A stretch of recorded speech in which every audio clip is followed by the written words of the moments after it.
Jaya Radha Madhava Kunja Bihari.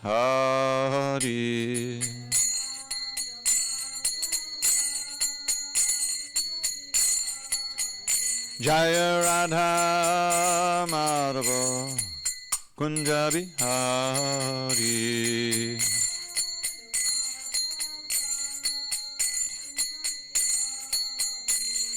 Gopi Jana Vallabha Girivardhari.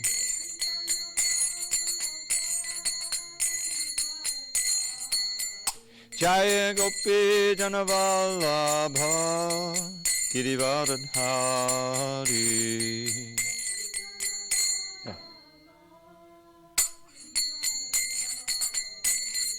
Yashodanandana Braja Janarandana. Yashodanandana Braja Janarandana. Yamuna Tira Vanachari. Yamuna Tira Vanachari. Jaya Radha Madhava Kunja Bihari.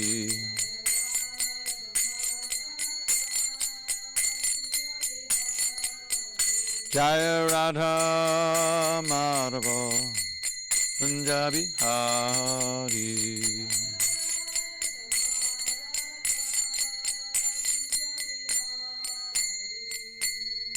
Jai Mr. Bhagavad Paramahansa, Bhagavadgitaclass, Ashtoto, the Srimad Divine Grace, Srila A.C. Bhaktivedanta Swami Prabhupada ki Jai. ISKCON BBT Founder Acharya Srila Prabhupada ki Jai. Jai Om Vishnupad Paramahansa, Bhagavadgitaclass, Ashtoto, the Srimad Divine Grace, Srila Bhakti Siddhanta Saraswati Thakur ki Jai. Ananda Koti Vaishnavinda ki Jai. Namacharya Srila Haridas Thakur ki Jai. Srimad Bhagavad Gita ki Jai. Samaveda Bhaktivinoda ki Jai. All glories to the assembled devotees. All glories to the assembled devotees. All glories to the assembled devotees. All glories to Sri Guru and Gauranga. Okay. Okay. Center of gravity is kind of over here this time, so I'll just be twisting a little bit. There's nobody. Why don't you move over there? I know that's your favorite seat, but Jamal may come. I don't know if he's here. He may come there. Om Namo Bhagavate Vasudevaya. Om Namo Bhagavate Vasudevaya. Om Namo Bhagavate Vasudevaya.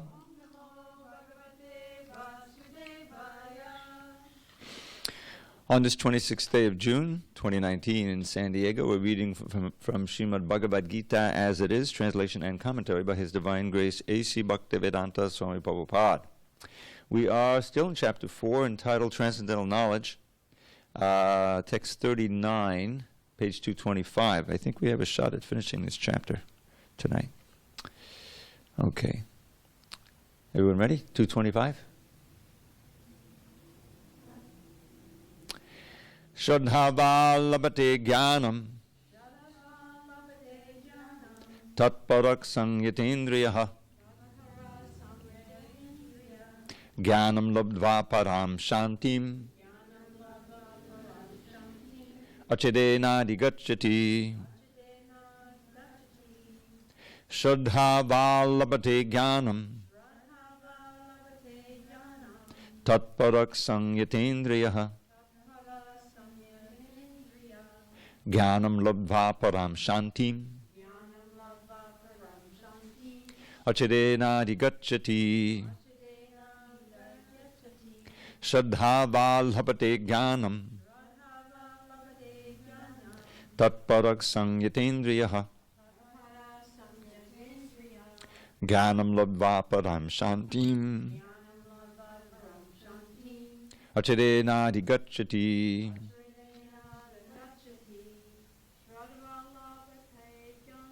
Shraddhavalabhate jnanam. Tatparak sangyatendriyaha. Jnanam labdha parang shantim. Achadenadhigacchati. Shraddhavalabhate jnanam. Tatparak sangyatendriyaha. Jnanam labdha param shantim. Achadenadhigacchati.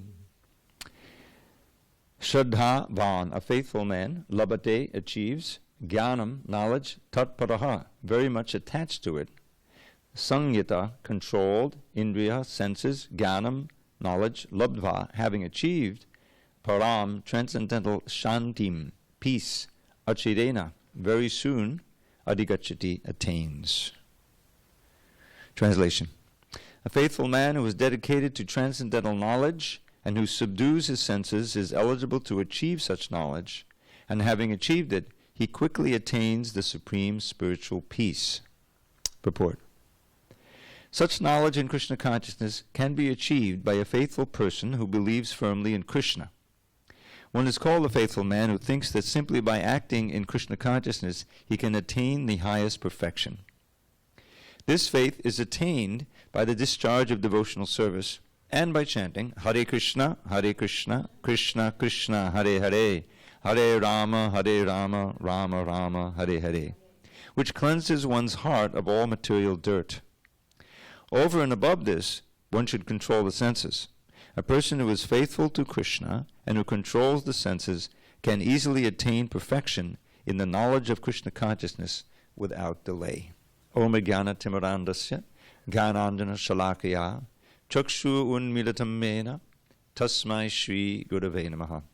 I was born in the darkness of ignorance, but my spiritual master Srila Prabhupada opened my eyes with the torchlight of knowledge. I offer my humble obeisances unto him and all members of Sri Parampara. So in this text, Krishna introduces these two concepts in association with knowledge, which is, the first one is Shraddha, or faith, and the other one is Shanti, or peace. So first he says that one can attain this knowledge that he's been speaking about in the last few verses through faith. And Prabhupada defines faith. He is actually quoting from a statement by Chaitanya Mahaprabhu in the Chaitanya Charitamrita, where he defines faith. He says, Shraddha Shabde. In Bengali, this word Shabde is kind of an idiom that means, is defined as. So Shraddha is defined as, Shraddha Shabde Vishwas Kohe Sudradha Nishtroy Krishna Bhakti Korle Sarva Karma Kritahoy, which means that real faith in Krishna consciousness means that one has a very firm conviction that just by performing the activities of Krishna consciousness, all my aspirations will be fulfilled. You can see how that's quite an advanced concept, because it's just like if you go to a yoga studio, you know there's some benefit there. I'll practice yoga, I'll learn the poses and everything, and I'll feel better, and that will improve my health. But that's just part of my life. I have all these other things that I got to do. I can't just go to the yoga studio and practice yoga, right? I mean, it may be a benefit. So Krishna conscious knowledge is not like that. It means that the idea is that it's a whole lifestyle. It's a way of living your life, ultimately, from the moment you wake up to the moment you take rest. And that's full Krishna consciousness. So, and that kind of commitment and faith is what will give you the fullest and most robust form of the knowledge that he's talking about here. And remember, we quoted Srila Prabhupada in another place from the 13th chapter, where he summarized, what is this knowledge, this basic knowledge, which is the foundation of the practice of Krishna consciousness? Knowledge of matter and spirit and the controller of both. This is a classic kind of definition of what is called sambandha gyan. In the word gyan, of course, means knowledge. Now, there's these three stages of Krishna consciousness, and they're defined as Sambandha, Abhideya, and Prayojana. This is another way of thinking about the whole philosophy of Krishna consciousness. And I think here's a good time. I'll just introduce these 10 basic points of Krishna consciousness which fit into that format of Sambandha, Abhideya, Prayojana. And this is a verse written by Bhaktivinoda Thakur, our great grand spiritual master, the father of Bhaktisiddhanta Saraswati Thakur, who really rescued, if you will, the Gaudiya Vaishnava philosophy and practice. It had fallen into disrepute in the mid-19th century. After Lord Chaitanya's departure, of course the six Goswamis were there, and all of the books were there, and there were many great devotees, both in Vrindavan and Mayapur and other cities. And they carried on the tradition for a few hundred years in very strong fashion. But again, by the force of time, as Krishna says at the beginning of this chapter, things began to get a little confused. And the reason was because the highest teachings of Lord Chaitanya are so esoteric, this love of Radha and Krishna and dancing with the gopis and all these things, that it's so attractive on a material level to one kind of person, you understand? Without the philosophy, without the full philosophy. It's, we can just dance and chant, and you'll be Radha and I'll be Krishna and we'll meditate, you know. There's all kinds of, this happened in Bengal. And you had what is called Upasampradayas. Upasampradayas are apparent disciplic lines that really deviate from the line, from the actual teachings of Lord Chaitanya Mahaprabhu. Lord Chaitanya was a very strict sannyasi. He was, when he took sannyas, he wouldn't, you know, even allow women to pay obeisances except from 50 feet away. You know, he showed an extreme example of sannyas, renunciation. And his immediate followers were of the same nature. But because of the nature of Krishna Bhakti, the 10th canto, the rasa dance and these things, there grew up various sects that were preaching, you don't have to worry about the restriction of the senses and all these things. You just chant and dance, you know. And that was Lord Chaitanya's teachings. They were misteachers. And it grew up like that. So it was actually lost. It was thought to be an excuse for lascivious activities, believe it or not, in 19th century. And so Bhaktivinoda Thakur knew that was wrong. He was very influential. He was a great scholar. First in English, he was taught English, and he became a teacher at first, and then he became a magistrate in the British government, very responsible position. But at the same time, he was an extremely advanced devotee, pure devotee, and he wrote many books that, and the songs we have in our songbook that we read.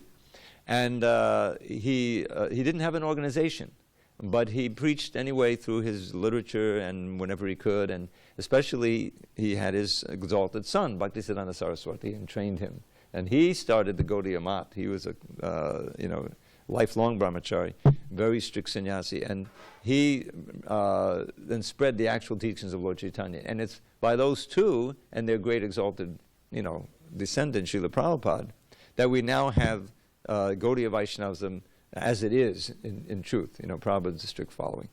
So that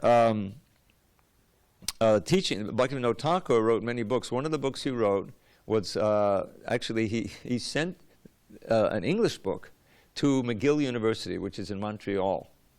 And it had two parts. One was the life of Chaitanya Mahaprabhu in a summary, which is actually there in the introduction to our teachings of Lord Chaitanya. A beautiful little summary. Maybe I'll read it one time. I don't have it with me. And the other one was something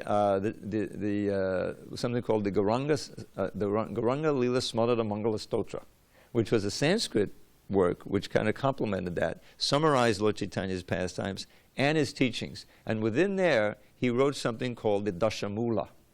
Dashamula are 10 roots of Lord Chaitanya's philosophy, like the whole philosophy in 10 points, and then divided into the Sambandha Abhideya Prayojana. And for each of those points, he wrote a whole verse explaining it. So you had like basically 11 verses. You had the whole philosophy in a nutshell. It's very illustrative. I have a slideshow if you're interested. Actually, I put it into JPEGs, which I can airdrop later. Which I did a seminar with Ramapad Maharaj in Chicago a few years ago, and it explains the whole philosophy. So anyway, I'll just give you this long verse and the 10 points, and divide it into the Sambandha Abhideya Prayogana, because we're talking about knowledge here, and the knowledge gets its substance in the Sambandha Abhideya Prayogana. So here's how the verse goes. I'm not going to expect that you'll be able to chant it after I did. Amnayak prahatadvam hadamiha padamam sarva shaktim rasabdim tad binangshangsta jivan prakatika validhan tad vimuktangsta bhavat Beda Beda Prakasham Sakalam Abhihade Sadhanam Shuddha Bhaktim Sadhyam Tad Pritameve to Budishanan Gaura Chandra Bhajetam. So what that means is I worship Gaura Chandra, Lord Chaitanya, the golden avatar, who taught these 10 points of philosophy.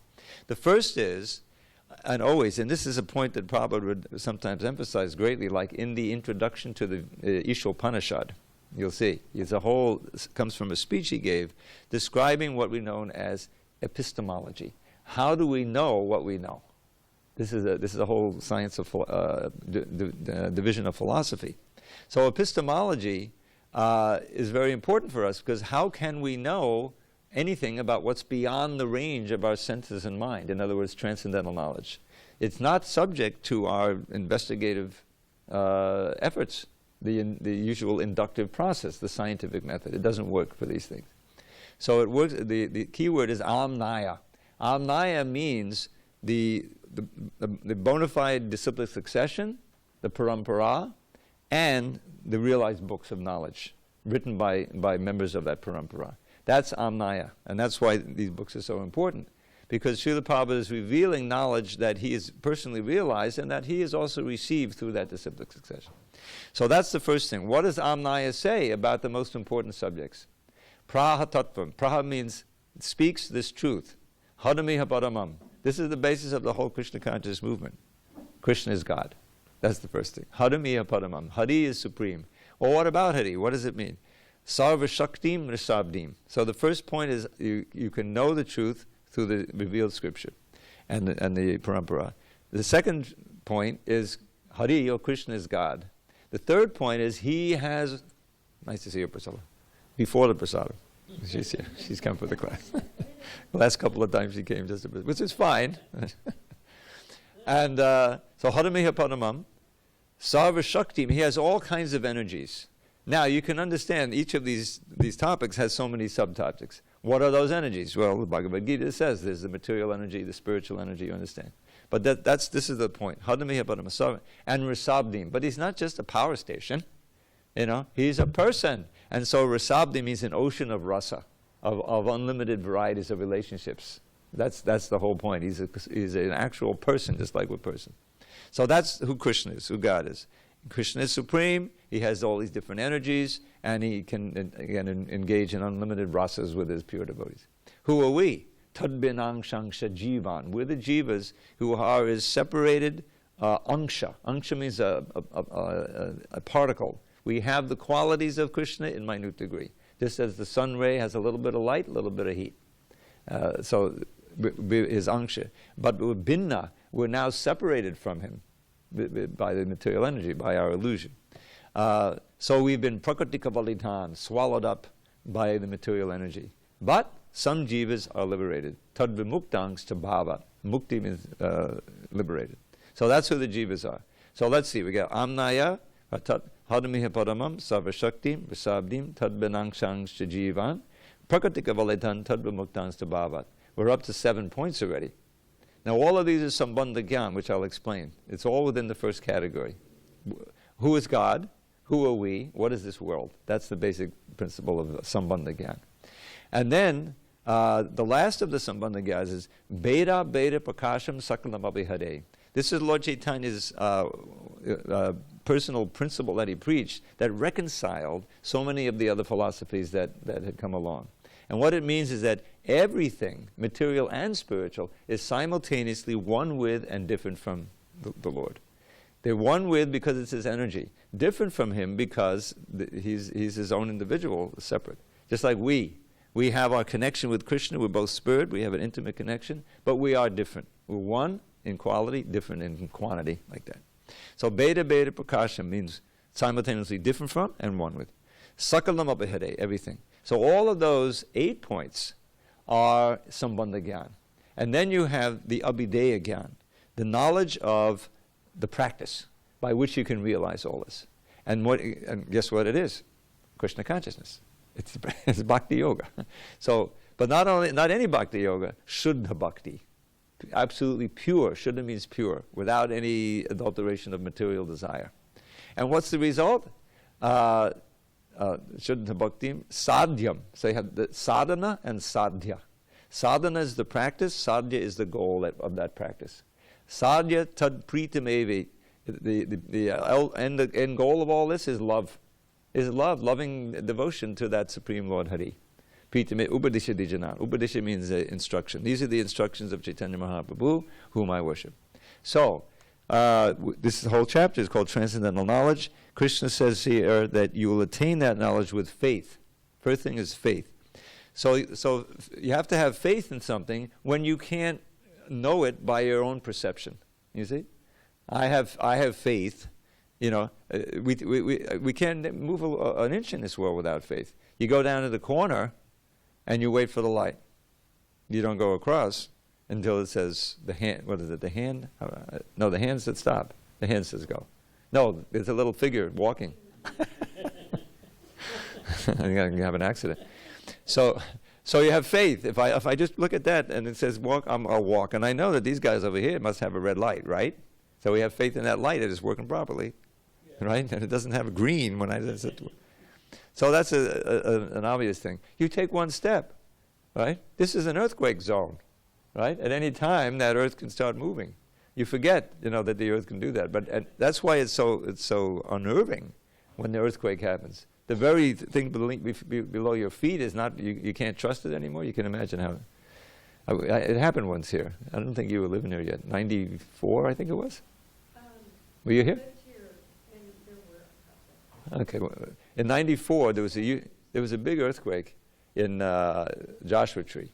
It was like a 6-7 point, but because it's a desert, no one was hurt, or maybe a couple injuries. But it came down here. It was big enough to be felt here. I was chanting japa up where the men's ashram is now. We used to have this bookstore up there, and we had a little restaurant here. And I was chanting up there, as I would do many times, Suddenly, it's like the whole thing is moving, I ran down the stairs. I saw we had a different set of chandeliers, but I looked in the temple. The chandeliers were going. Now I was so covered. And instead of running toward the deities to save the deities, I ran out the door. To be honest, so I ran out the door, and I'm on the sidewalk, and it's still like I'm on a surfboard. That's how heavy this thing was. So I didn't have time to get panicked, to get afraid, and okay, it stopped, and you were safe. But you can see how. At any time, this world is like that. It is filled with danger. So, faith. We have faith in that which is beyond the range of our perception. We have faith in the Guru, the Sadhus, and the Shastra. There's 3 pillars of our knowledge. And this is transcendental knowledge. And one is the Guru and the Sadhus. They're not mutually exclusive. The Guru is supposed to be a Sadhu also. But these are like others who are not your specific initiating guru, but there's people who have faith in, and they give you knowledge because they have more experience, they've realized, and so forth. And the Shastra. The whole basis of it is the Shastra, because the Shastra tells you who is the sadhu, who is the guru. So it all comes down to this. So having faith and tatpara means you have to be serious about getting it. It can't just be dilettante. Tatpara means dedicated to it, very much attached to it. It's related to this phrase, which is easy to remember because it's kind of poetic, Narayana Parayana. Have you heard of that before? Parayana is related to this para. You see this? Narayana Parayana means very much dedicated to Narayan. Krishna Parayana is the same idea. It's just a phrase meaning that you're focused on Krishna. So this is tatpara. Tat means the knowledge, dedicated to it, working toward it, and sangyatendriya. So this comes up again and again, because what is it that distracts us, that brings the curtain of Maya down, so that we were in illusion again and we were a million miles away from the knowledge? It's the attraction and engagement in sense gratification. This is actually kind of a drug that keeps us covered, because the sense gratification is the substance of our rebellion against Krishna. Krishna is the ultimate enjoyer, and we can enjoy with him by participating in his sense gratification. And what it turns out that's the platform of the highest pleasure. Don't forget, this is which we have forgotten for time immemorial, we're part and parcel of Krishna. That means, just like you water the root of the tree, and the flowers and the branches and the trunk and the fruits are all nourished. So we're like a hand, of Krishna. We're meant to serve Krishna, and when we do, we realize our actual nature as intimate associates, and we get reciprocal pleasure from him. He's Anandamaya Vyasat. He is full of ananda, of pleasure, and his pleasure comes from interaction with his devotees, beginning with Srimati Radharani, but not ending with Srimati Radharani. He has unlimited ability, because he's God, he's unlimited, to have intimate personal relationships with an infinite number of souls, and we're part of that group. Just like in the Rasa dance, each of the gopis felt that Krishna was dancing with her personally. She didn't feel like she had to wait in line. No, they were all dancing with Krishna themselves. He had 16,108 queens, and they each had a palace, and he would go and expand himself in 16,108 and be with each of them every night. It's not that, that they, 16,108, does he even know my name? No, it's not like that. He's not limited. So we're in a diseased condition. We're in the minority. Most of the living entities are in the spiritual world. They haven't rebelled. So it's difficult, because we're so used to this false ego in so many different ways, and wanting to be separate and controllers. But that keeps us bound here, because if we enjoy something, it's very scientific. You enjoy, just like, I developed a bit of a chocolate addiction when I was a kid. It was just part of what was to grow up. I remember those chocolate kisses. Do they still have those things? That, and chocolate sodas and sundaes and all kinds of chocolate cake. Tell me about it. Okay, so it's not uncommon, right? So what does that mean?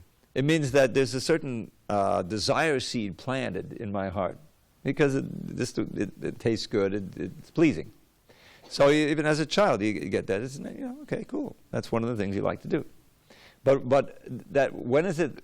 It keeps going. In other words, until you get, okay, if you have too much chocolate, you get sick. You can't have it anymore. Like that. But the desire is still there for it. So if I die, when you die, all of those desires, the seeds that are still in the mind, you carry them with you. So you're going to be able to get, assuming you're not a super sinful person and you lose the human form, suppose you get another human life, you're going to get a life that you need to fulfill those unfulfilled desires. And that keeps us coming back and back and back. So that's reality. That's what our life comes to in the end. I don't know, most of us, I don't know how many have been in the hospital. I was in the hospital a couple of times. And when you're in the hospital, your whole world kind of shrinks down. Of course you got now, of course you got your phone now, and so it's kind of the same thing. I may be in the hospital, I'm doing the same. But basically, your main goal in life shrinks down to get better, right? I'm just looking for when I can get better, and resume your life. So this sense gratification is kind of a way of prolonging the disease of material life. So we remain in this prison house of material world. Durga is the proprietor. She's the prison goddess, prison goddess, I don't know. But she runs the prison house. And it's such a skillful way she does it that we don't even know we're in prison. We're thinking we're free here and there, but we're not. We're bound up. So understanding, and that's what this knowledge is he's talking about, understanding who we are. We're constitutionally, prakriti, means we're energy. We're Krishna's energy. But we're his personal energies. It's not dead energy. We're eternally persons. And our actual nature, our sarup, is to somehow to participate in Krishna's lila, pastimes, and to give him pleasure by doing that. And that gives us the greatest pleasure because we're part and parcel of him. And we see it works if we, in a kirtan. Kirtan is a perfect example. If you really get absorbed, there's all a dancing and singing, and you're moving around. There's a certain pleasure to that. Now, where is that coming from? You're not really, engaging any sense. There's no ego about it, really. It's coming because Krishna's pleased. Because you're dancing and chanting with him, and you're absorbed. You're forgetting yourself as a separate enjoyer and controller, and you're in the presence of Krishna in the form of his name, which is fully transcendental. So that's these 10 points of philosophy. Sambandha Gyan is the foundation of proceeding in devotional service. If we have no faith in that, then we may participate in Krishna consciousness, but it doesn't mean that much. We don't understand the path that we're on. It's easy to get off. So the faith gives us the means of cultivating the knowledge, and then you get the knowledge if you're directed to it, you're devoted to it, and then this idea of peace. Now, what does Krishna say about peace in the 2nd chapter? We may have forgotten. It's a ways back. But the basic point is vyaya kama niksavam pumam charadi nikspaha nirmamo nadahankara sashanti marigachati. Notice that word shanti. Shanti is a pretty famous word. It may be in the English dictionary by now. So he's saying that one who gives up vihaya kaman niksarvan, all desires for sense gratification. This word kama, of course, means sex desire, but that's just one. It means all kinds of material desire. Pumam charadi nikspaha, and one lives, a person, a human being who lives free of these desires, nirmamo danahankara. This is the state that comes from being free of this material desire. Nirmama, nothing is mine. Everything belongs to God. Sashanti marigachati. And nirmamo nadahankara. Ahankara means the sense of false ego. So living in the real understanding, yes, I'm a spirit soul, I'm an eternal servant of Krishna, and I try to live on that basis. Then comes this supreme peace. Lord Chaitanya says it in a different way. He says, Krishna bhakta nishkama ataeva shanti, shanta. Bhukti mukti siddhi kami sakali ashanta. So he's given 4 categories which takes up everybody in the world. He says, Krishna bhakta, the devotee of Krishna, is nishkama, pure devotee, has no separate material desire, therefore is completely peaceful. But those who are bhukti mukti siddhi kami, a kami is a person who has this material desire. The first category is the bhukti kamis, vast mass of people. We all belong to that category at one point. And that means one who is simply involved with material sense gratification, gross or subtle. That's their world, and that's everybody practically. So that's bhukti kami. They can't be peaceful because you can never have enough, And if you have too much, then you suffer from the addiction, Then it becomes an obvious negative aspect. So bhukti kamis, you can never really attain peace. You may attain satiation at a certain point, but then before long you're not dissatisfied and go on. It's like that. So then those who are wiser than that say, well, this is no good. This is just keeping me bound here and in anxiety. Coming back again. So you become a mukti kami. Mukti kami means someone who wants to be liberated from this world just on his own selfish idea. I want freedom from all pain. That's all of this involvement in sense gratification. That's better than sense gratification, but it's still a selfish desire. And actually we have a symptom of that ourselves. The great devotees are willing to go through great personal suffering, it seems like suffering, for the sake of Krishna. The ideal never to be surpassed is Prahlad Maharaj. He would not, stop reaching Krishna consciousness. Little child, but a pure devotee instructed by Narada Muni in the womb, absolutely fearless.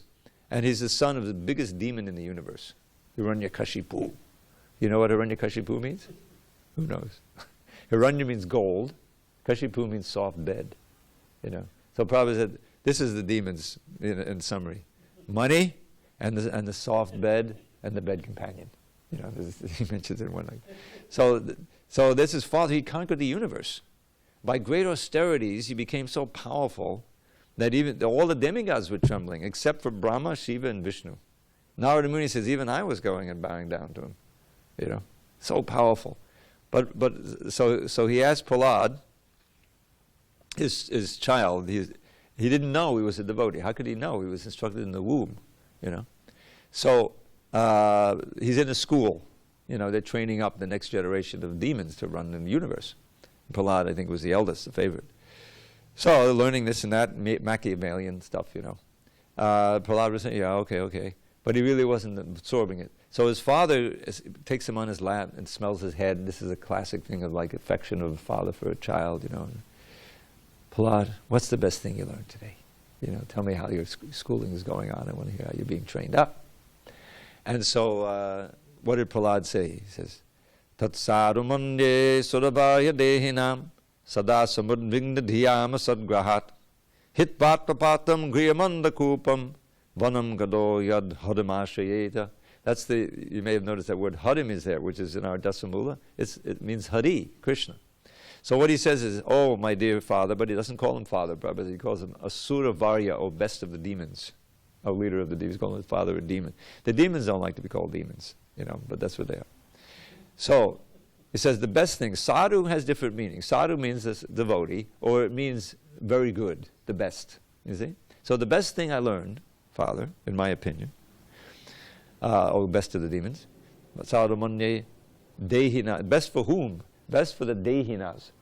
Dehina refers to the embodied soul. A deha is the body. Dehi is the one who lives in the body. So we are all dehis.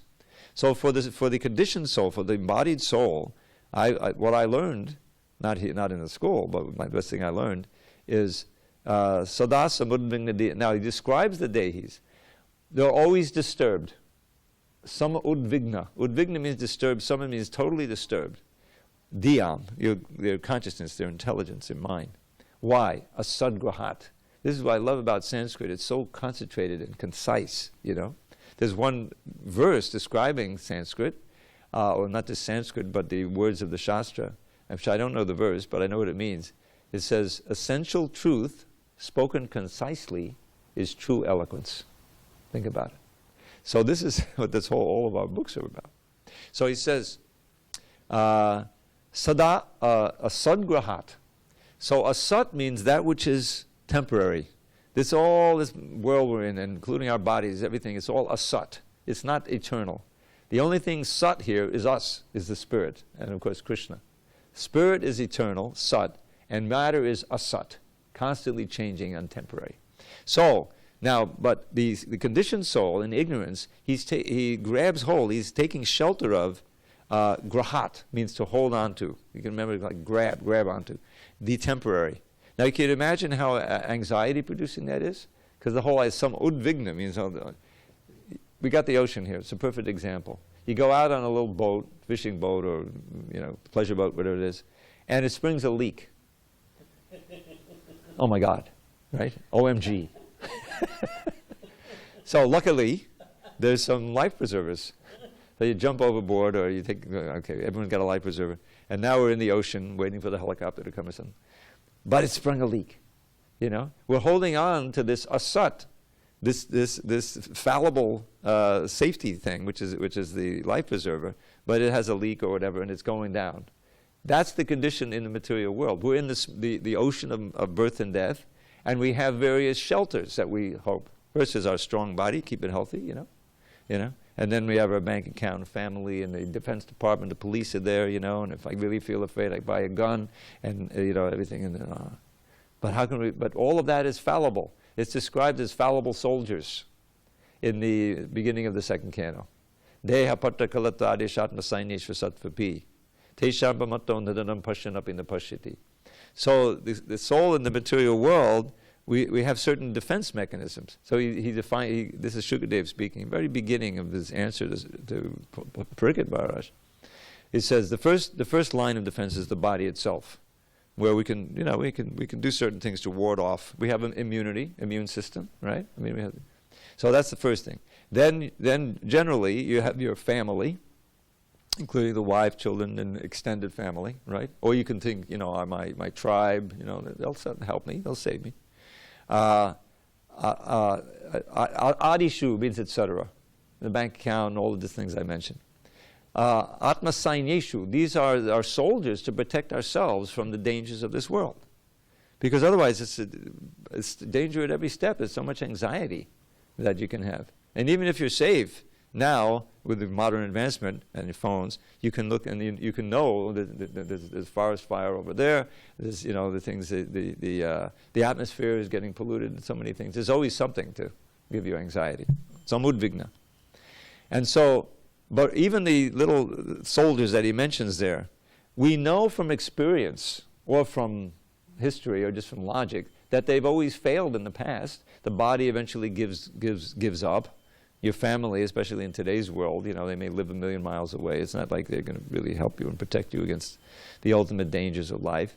Bank account, that doesn't help. In other words, the dangers are always there, and that means the anxiety is always there. Even if you may cover it with some way or forget about it, it comes back. This is the nature of material life.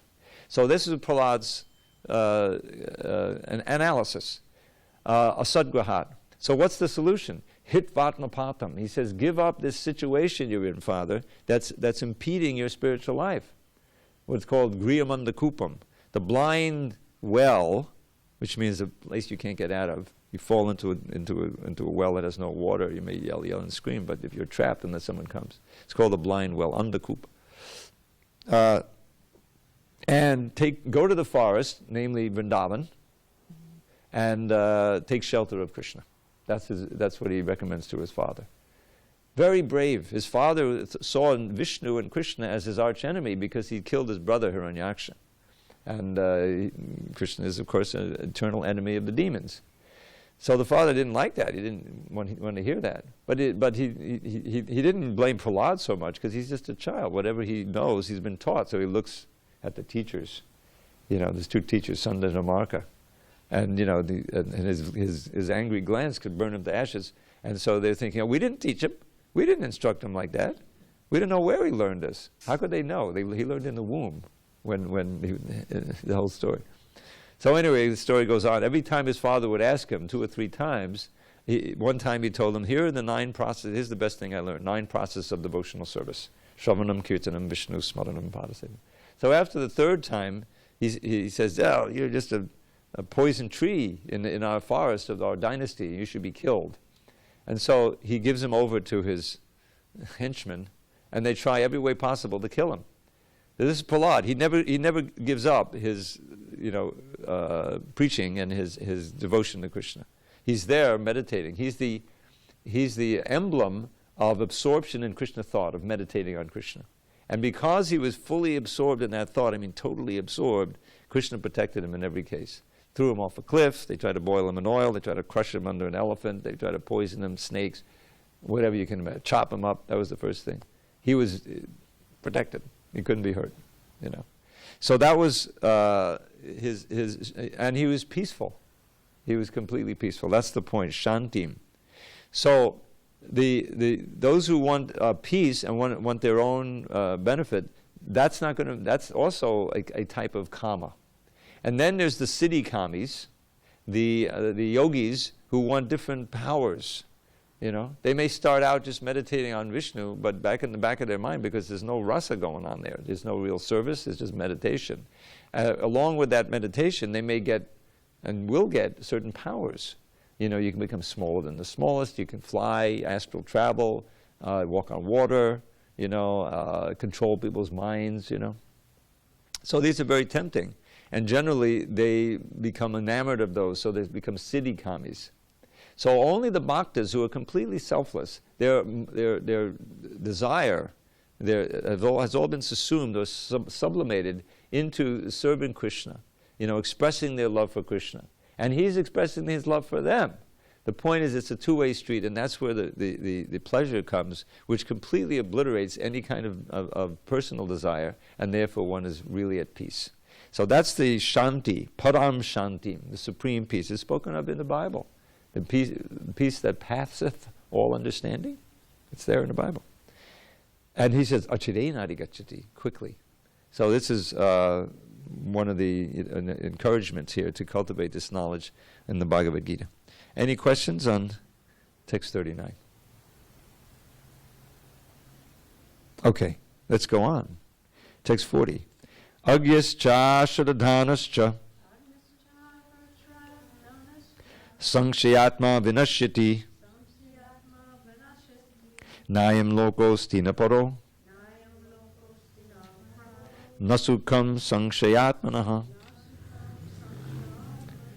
So faith is the door that opens to knowledge, and here doubt is it closes that door to knowledge.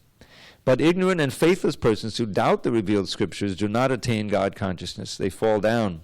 For the doubting soul there is happiness neither in this world nor in the next. Purport. Out of many standard and authoritative revealed scriptures, the Bhagavad Gita is the best. Persons who are almost like animals have no faith in or knowledge of the standard revealed scriptures. And some, even though they have knowledge of or can cite passages from the revealed scriptures, have actually no faith in these words. And even though others may have faith in the scriptures like Bhagavad Gita, they do not believe in or worship the personality of Godhead, Sri Krishna. Such persons cannot have any standing in Krishna consciousness. They fall down. Out of all the above-mentioned persons, those who have no faith and are always doubtful make no progress at all. Men without faith in God and His revealed word find no good in this world nor in the next. For them there is no happiness whatsoever. One should therefore follow the principles of revealed scriptures with faith and thereby be raised to the platform of knowledge. Only this knowledge will help one become promoted to the transcendental platform of spiritual understanding. In other words, doubtful persons have no status whatsoever in spiritual emancipation. One should therefore follow in the footsteps of great acharyas who are in the disciplic succession and thereby attain success. Now, how to get to faith? Prabhupada talks about that in the previous purport. Talks about chanting Hare Krishna. He says, faith is attained by the discharge of devotional service by chanting Hare Krishna. There's also, in other places he mentions, by association with the faithful. It's kind of, this is a principle actually in material life too, is that you don't, I don't know if I want to go to, kind of a gross example, but I remember in my own life, when I first was introduced to marijuana, I had no experience of it. But someone who was high, or someone, and they were saying, "Oh yeah, you should try it," and they were my friends, and I had faith in their words, and I could see that they were having a good time, So my faith was kindled, and I tried it, and that faith was rewarded, and I got high, and I kept getting high and getting high.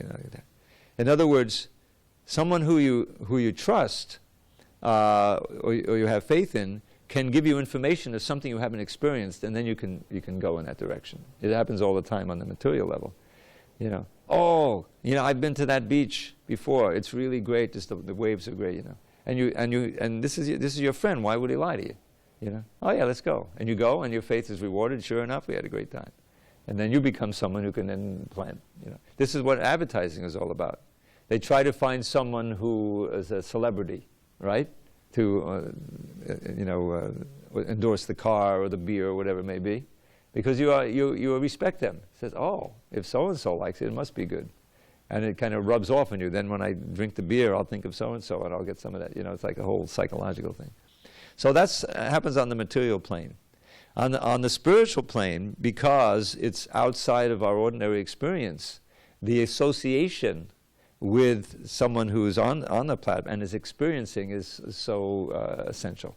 And that's what Prabhupada gave more than anything else at first. He had minimal books when he came, but he had himself.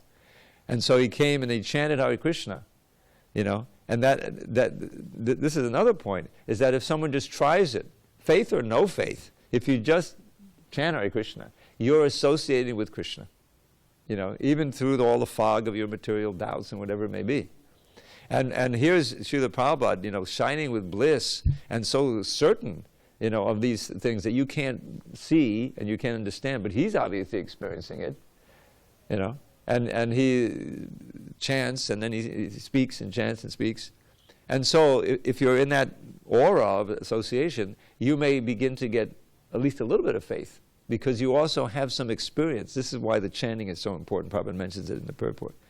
Because if you just suspend your disbelief enough to try the chanting, then, yeah, there's something going on there, which you can't explain by some material thing. That you're actually experiencing Krishna through the sound. And if you're willing to expand on that understanding and investigate, what it is, then you move along in Krishna consciousness, and your faith is rewarded. Your faith is rewarded by experience, and that strengthens your faith. But if you have doubts, I remember distinctly my brother, this is a long time ago, I don't think it happened here, but at a certain, I would see him over there. I've been doing this since 73. So at one point he said, okay, I'll try the chanting. So he sat down and he chanted. I don't know what he heard, but he saw him, he was chanting. And he said, well, didn't have any effect. Didn't work. He had established, because we both we were raised as atheists, so he never experienced the conversion that I did. And his argument was that there's no God. It was the classical argument, or classic argument. That Prabhupada actually mentions this in terms of the war. World War II, he said that so many German, ladies who had husbands, who had fathers, who had brothers, who had sons, they would go to the church. I guess they were probably all mostly Lutherans, but there's a church, and pray like anything for the return of their sons and brothers, and etc. And many of them didn't come back, or they came back, grievously injured, whatever. And so they lost faith. They had prayed and their prayers were not answered, so they became atheists. So my brother's argument was the argument from, what is the name of it? Theodicy? Have you ever heard of theodicy? Have you heard of that? Theodicy is the branch of theology which tries to solve what's known as the problem of evil. And that is that, okay, you say that God is, our loving Father, and He's merciful, and He's certainly all-powerful. So if He's all-merciful, all-powerful, then why do innocent people suffer? Why do these innocent children suffer? And his argument was from the Holocaust, because we were both born in Jewish families. So he said, how could God, if there's your God, allow all that to happen in World War II? There can't be a God. It just proves it, Now, the problem is that unless you understand the basics of karma and reincarnation, then it doesn't make sense. It's true. There was a book written by, believe it or not, his name was Harry Kushner, Kushner. He was a Jewish rabbi. This came out in like 82 or 81. I remember, as I was in Philadelphia at the time. And the title of this book was "Why Bad Things Happen to Good People," and it can be in a question: why do bad things happen to good people? This rabbi was trying to minister to his flock, and inevitably he would come across people who had been going to the temple, they have these temples, regularly observing the holidays and being good Jews, and yet their husband got cancer or their wife got cancer or something evil happened. And so he had to try to explain to them why God let that happen. And he couldn't, he couldn't explain why an all-merciful, all-powerful God would do this to an observant Jew. What's the answer? There is no answer unless you understand reincarnation and karma. So his solution to the problem, you know what it was? Because the whole thing is, if God is both merciful, and all-powerful, then there's no way there can be evil in this world, real evil, the children getting, murdered and whatever, It doesn't make any sense. So he says, okay, Well, we're not going to go to reincarnation. That wasn't even part of it. So we'll have to compromise one of these two. So he compromised the all-powerful side. He wants to help. Oh my God! I'm sorry. All glories to Srila Prabhupada.